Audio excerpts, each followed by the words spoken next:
कोई भी कंपनी आती है तो उसके साथ वेयर हाउस बिजनेस अपॉर्चुनिटी साथ में लेके आती है। भले वो छोटा हो बड़ा हो, that's a different story, but it comes with an opportunity. So what happens, this business automatically is an open door for all the people who want to start the business. सो मोटा मोटी अगर हम देखेंगे तो market size is huge and it is growing almost at a CAGR rate of 7% per annum. ये 2024 से लेकर 2029 ग्रोथ हो रहा है and it's a very phenomenal growth. Amazon की बात करते हो तो they require the warehouse space at a speed of almost 10,000 per month. वैसे तो बहुत सारी इंडस्ट्रीज है ना, बहुत बड़ी बड़ी इंडस्ट्री है। Telecom is a very big industry, earning in millions per day. But do we have easy access to this industry? The answer is no. तो सिर्फ इंडस्ट्री बड़ी होने से नहीं चलती है, वो हमको सबको एक्सेसिबल होना चाहिए।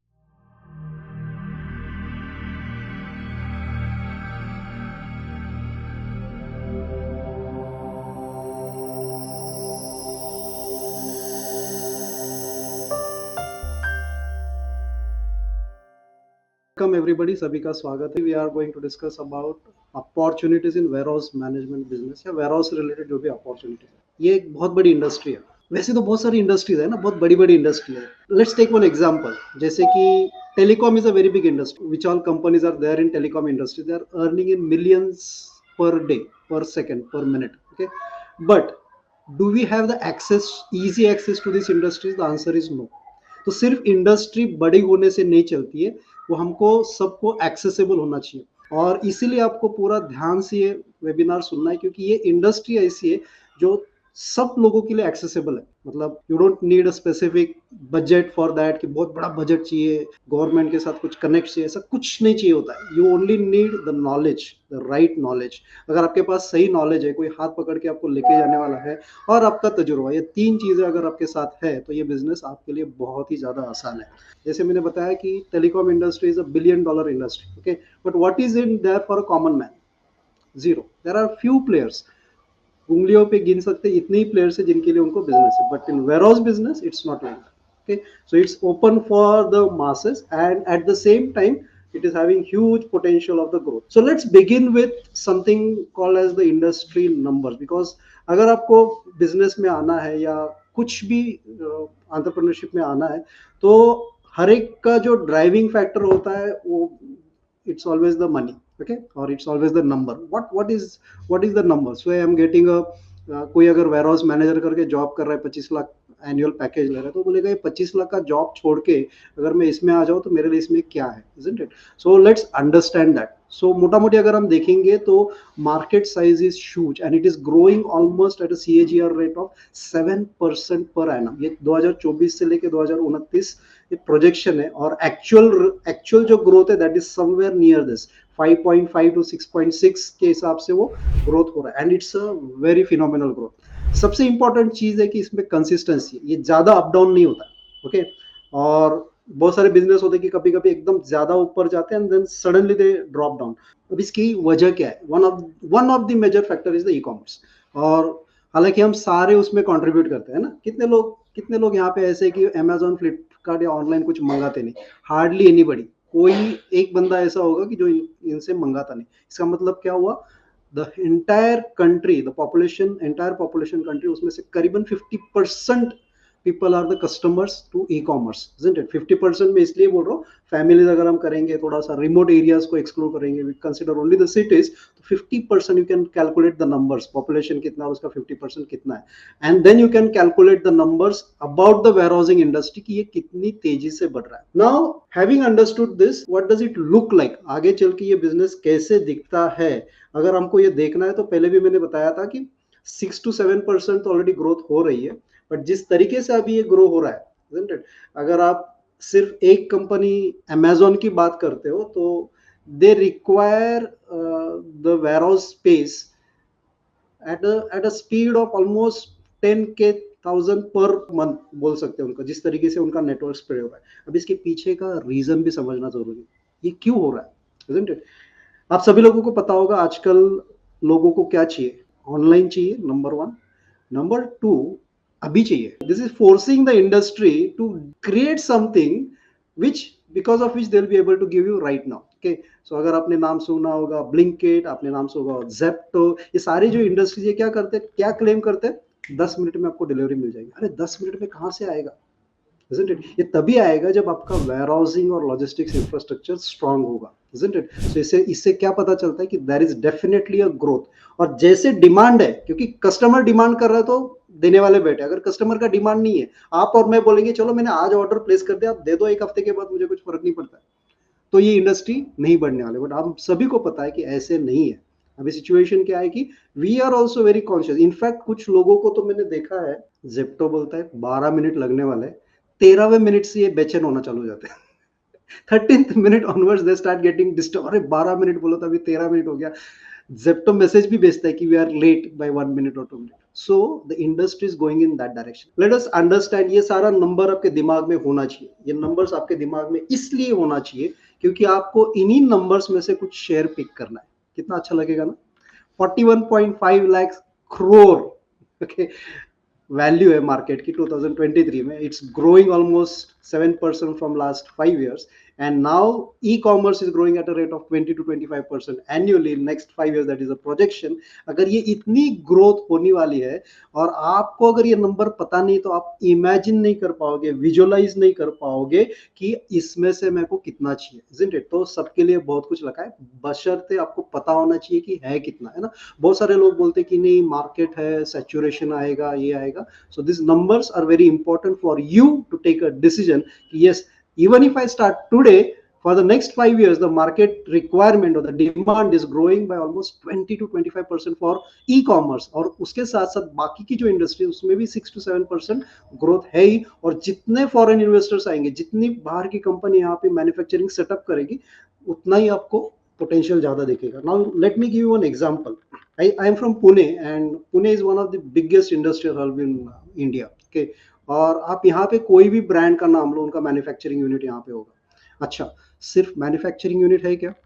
नहीं, उसके साथ या तो उनका इंटरनल स्टोर होगा या एक्सटर्नल वेयरहाउस होगा। तो कोई भी कंपनी आती है तो उसके साथ वेयरहाउस बिजनेस अपॉर्चुनिटी साथ में लेके आती है, isn't it? भले वो छोटा हो बड़ा हो, that's a different story, but it comes with an opportunity. तो कहने का मतलब है कि अगर छोटी कंपनी, उनको छोटा वेयरहाउस चाहिए, बस 5000 स्क्वायर फीट का वेयरहाउस चाहिए, ट्रांजिट वेयरहाउस चाहिए, इंपोर्ट करते सारा थोड़ी देर के लिए रखना है, बाद में लेके जाना है, फिर भी 5000 स्क्वायर फीट का इंडस्ट्रियल स्पेस आपको लीज या रेंट पे आपको देने की अपॉर्चुनिटी है। एंड सबसे इंपॉर्टेंट चीज, 5000 स्क्वायर फीट के लिए बड़ी बड़ी जो लॉजिस्टिक्स कंपनी है वो इंटरेस्ट नहीं लेती। So what happens, this business automatically is an open door for all the people who want to start the business. Agree everybody, I suppose, isn't it? तो ये नंबर दिमाग में हमेशा रखना। आई ऑलवेज, मेरे बिजनेस कोचिंग में मैं यही बताता हूँ कि कोई भी बिजनेस अगर आपको करना है तो you should always have the numbers very clearly in front of you, क्योंकि नंबर है तो आपका माइंड एक्सेप्ट करेगा कि yes these are the numbers, and then we should work on that. And now it's time for you to ask the questions, and we'll try to cover the questions as much as possible. Yes, yes. Thank you so much, sir, for wonderful guidance. कोई भी industry अगर flourish करना है तो ware house ये सबसे primary opportunity है, उसके अराउंड एंसिलरी अपॉर्चुनिटीज भी बहुत सारे। So now will focus on questions. Sir margins क्या है वेयर हाउस बिजनेस में, अलग अलग टाइप के मार्जिन्स क्या है So मॉडल्स में? margin is a very tricky question, and when you talk about margins, the first and the foremost thing is never ever do a business which is having less than 15% margin. Okay, and it all depends on the different warehouse models. Like the question also asked about what are the different margins for different model. It all depends on two factors. One factor is the what is the value proposition you are giving. Okay, so the same example of we'll take another example, analogy of say a branded shirt and a non-branded shirt. So margin on the branded shirt is almost 3 times, 4 times, 5 times more than a non-branded shirt. So what value addition you are going? Number one. Number two, what is your overall investment strategy? So if you are getting funded, you are paying interest on that. If you are putting your own funds, you are leasing at a very high rate of interest, you are putting the equipments, you are buying the equipments at a very high cost, all those things. So your purchasing strategies, your spend strategies define your margins.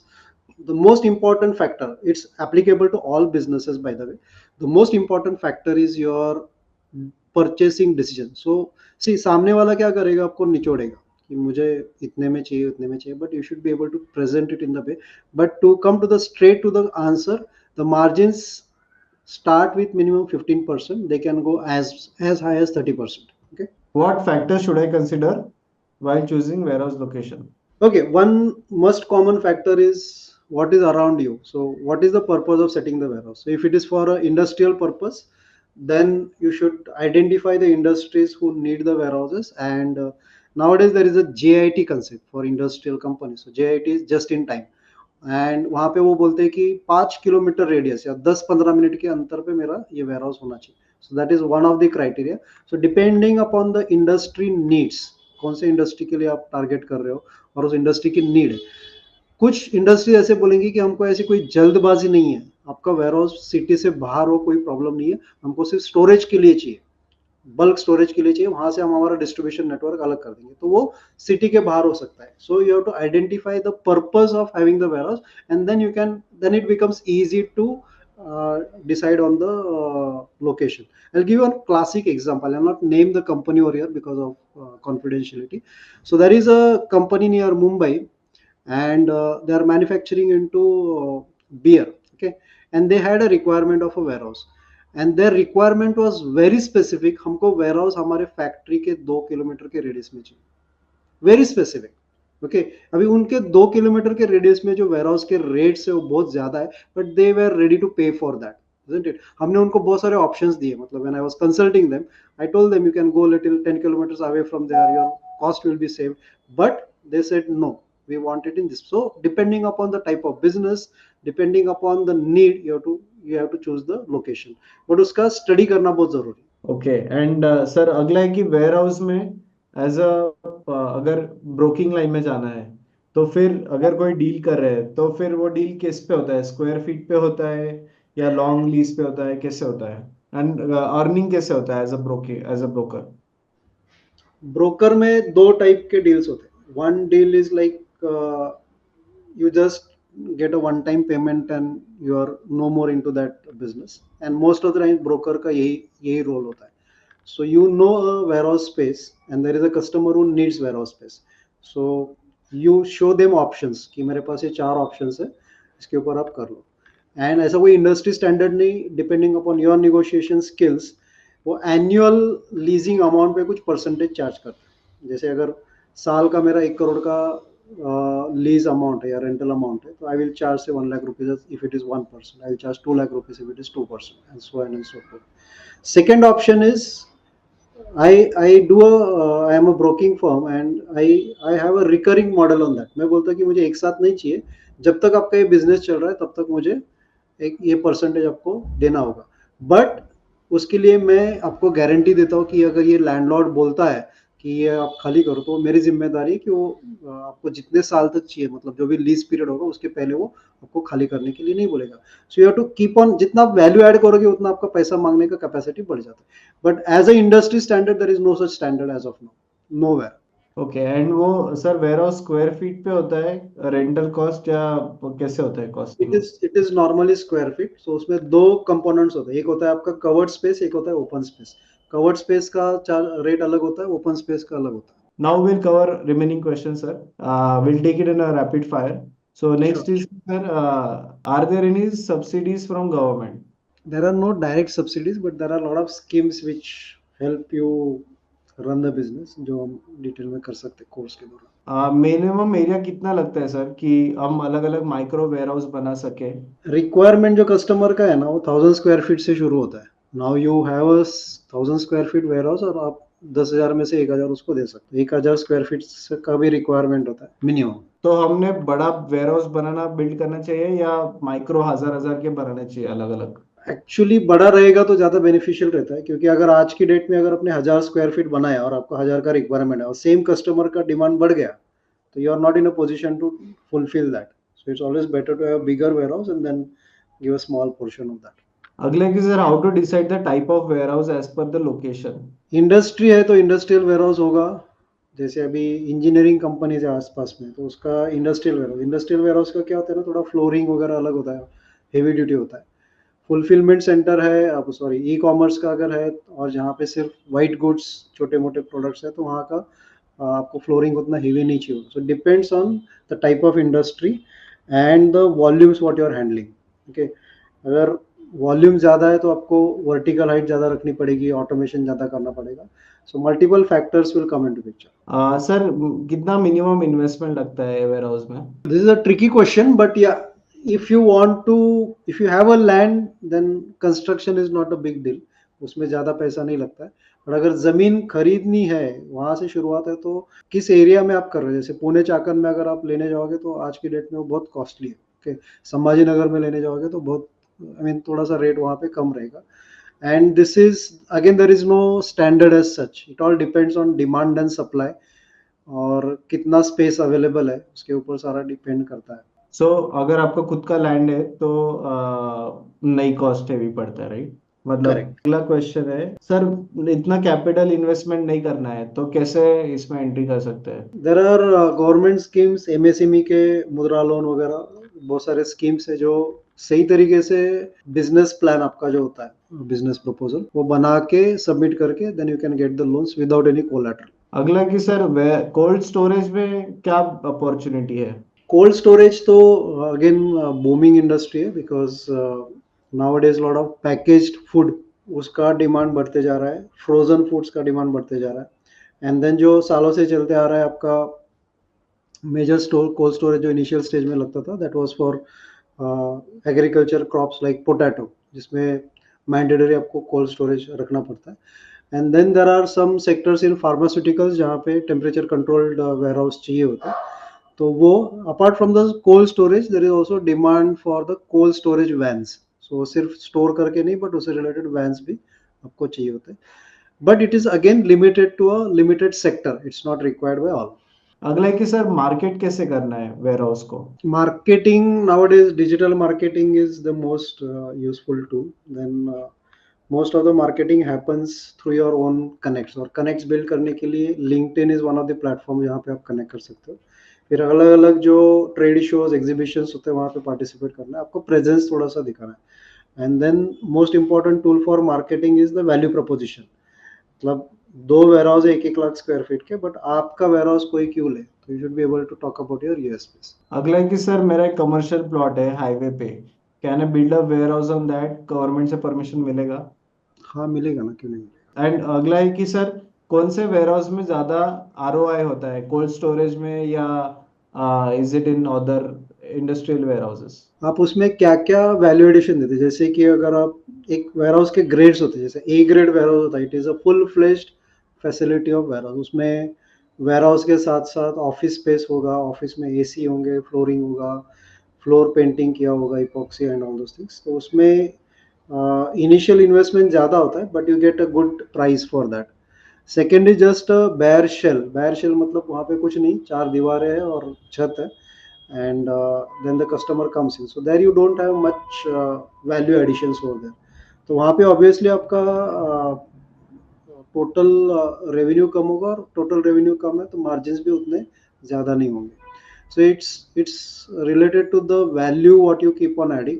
जितना value add करोगे उतना आपका business होगा, और ROI भी अच्छा होता है उसमें. अगला है कि sir based on 5,000 construction cost, what is the size of warehouse space we can build on 1 acre land and total cost? I think वो थोड़ा ज्यादा टेक्निकल क्वेश्चन है, बट अगर इसका कुछ एक स्टैंडर्ड्स है क्या, वेयर 1 एकड़ में कितना वेयर हाउस बनता है, ऐसा कुछ स्टैंडर्ड प्रोपोर्शंस है? ओके, मैं आपको थोड़ा सा पॉइंटर दे देता हूँ. अगर मेरा वेयर हाउस ऐसा है कि जहाँ पे जो प्रोडक्ट्स है वो सारे छोटे छोटे प्रोडक्ट्स है, मेरे बड़े कंटेनर्स आते नहीं है, तो उस केस में I can utilize maximum space for the warehouse construction. But अगर बड़े ट्रेलर्स, कंटेनर्स का मूवमेंट है वहाँ पे, तो मुझे ऑलमोस्ट 50% से 50% तक का स्पेस ट्रक मूवमेंट और पार्किंग के लिए रखना पड़ेगा. So depending on what type of vehicle movement, what type of metal movement, what type of material you are handling, उसके बेसिस पे वो डिपेंड करता है. Secondly, if you go by the MIDC norms, you need to have some green area over there. तो वो तो mandatory छोड़ना पड़ता है. People do or not do, that's a different story, but legally आपको उतना स्पेस देना चाहिए होता है ग्रीन बेल्ट के लिए. So all these factors put together, you can arrive at an optimal space, and you always have an opportunity to grow vertically, अगर आपका स्पेस कम है तो आप वर्टिकल का ऑप्शन हमेशा रख सकते अगला कि sir warehouse near ports is a good option, जहाँ पे एक्सपोर्ट इंपोर्ट होता है। हैं। Warehouse near port has a very specific requirement and that is the CFS, container freight station. तो या तो आपका बॉन्डेड वेयरहाउस होगा या आपका CFS होगा। तो CFS is a different ball game all together, वो आपका रिक्वायरमेंट पूरा चेंज हो जाता है। You require huge machineries and space for storage. And for bonded warehouse, again, you have to be registered with the government authorities for those license and all. But these are the two verticals, these are the two reasons for which you can have a warehouse near the ports. Okay sir, government land देती है rental basis पे ware house के लिए? Government as such नहीं देती है, but कुछ कुछ जगह पे जैसे CFS है, there are some CFS which are under the government and they have a auction for that, not for the land but for managing the entire CFS। तो पूरा जमीन गवर्नमेंट का होता है, वहाँ की जो बिल्डिंग बिल्डिंग सब कुछ इंफ्रास्ट्रक्चर गवर्नमेंट का होता है। एंड आपका जो भी कॉन्ट्रैक्ट बनेगा 3 साल का या 4 साल का या 5 साल का या 1 साल का, उसके बेसिस पे गवर्नमेंट को एक फिक्स अमाउंट देनी पड़ती है। बाकी आप जो भी इफिशियंसी लाओगे उसके बेसिस पे आप आपका मुनाफा सेट कर सकते हो। But this is one of the way in which government gives the land. So yes, thank you so much, Sudhir sir, for wonderful guidance.